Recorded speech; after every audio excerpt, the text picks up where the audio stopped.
It's time. She's spilling the tea. This is The Rumor Report with Angela Yee on The Breakfast Club. Well, a lot of people wanted to know, why is R. Kelly credited on Certified Lover Boy? It turned to a whole thing on social media. People had issues with that. Is it writing credit? What is going on? So we have some information now. OVO40 put on social media on a song called TSU. At the beginning is a sample of OG Ron C talking. Behind that, faintly, which you can't even hear, is an R. Kelly song playing in the background. It has no significance, no lyrics are present. R. Kelly's voice isn't even present, but if we wanted to use Ron C. talking, we were forced to license it.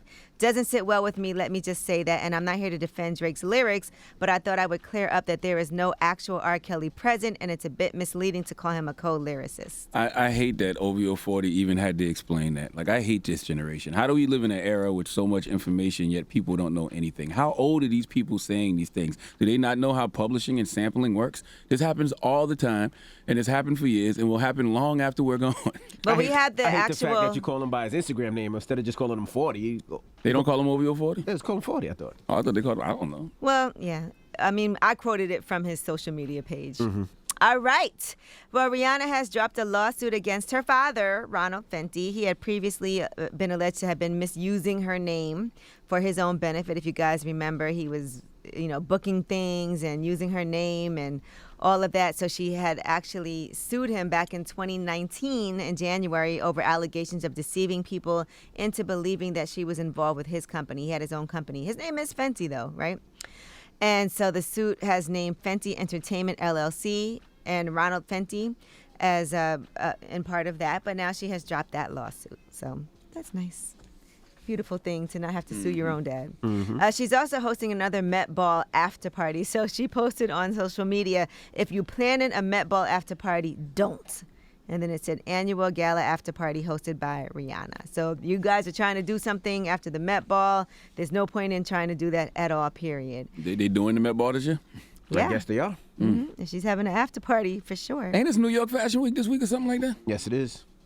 Not like I care, but I'm just, Nothing Well, to you do going to with be you. front I row just see all somewhere? the, yeah, right. I just see all the signs. All right, now, my makeup artist just left to go do some stuff for some fashion shows.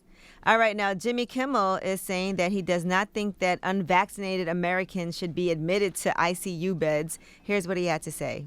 Dr. Fauci said that if hospitals get any more overcrowded, they're going to have to make some very tough choices about who gets an ICU bed. That choice doesn't seem so tough to me. Vaccinated person having a heart attack? Yes, come right on in. We'll take care of you. Unvaccinated guy who gobbled horse goo? Rest in peace, Wheezy. That logic makes zero sense. So if I have, cancer or diabetes or something and I'm unvaccinated and something happens, I shouldn't get any treatment?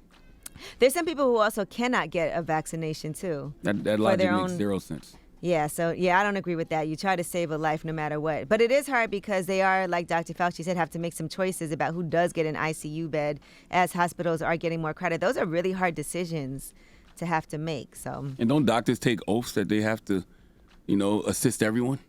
Yeah, I believe so. Yeah, but what he's saying is there's a limited ICU beds, so let's just say there's 10 people that need a bed, but only one bed. How do you choose? So if I have a heart attack and I'm unvaccinated, I shouldn't be in. I don't believe that. That logic makes zero sense. All right, Michael K. Williams, again, we want to make sure that we show some love to his family and friends. So now they're trying to make sure that his name lives on, and that is in the form of a law that would reduce mass incarceration. Now, New York State Assembly member Rodney's Bishop Hermelin, who reps East Flatbush, says that she and her team are working with the ACLU to propose a bill in his honor that would help lower the state's prison population, specifically focused on the youth and Black and Latino individuals who make up a disproportionate amount of inmates. That was something that was very important to Michael K. Williams. I've personally seen him working so much in the community to make sure that he lessens that. And so now they're trying to pass this bill. And hopefully that does end up happening. All right, now Kodak Black has donated $20,000, and that is to the child of an officer who died of COVID-19. And that is to help the 2-year-old girl, the 2-year-old daughter, pay for her higher education. So that's what that $20,000 will go toward. It was a 27-year-old Fort Lauderdale officer, Jennifer Seapot. She died from COVID-19 complications.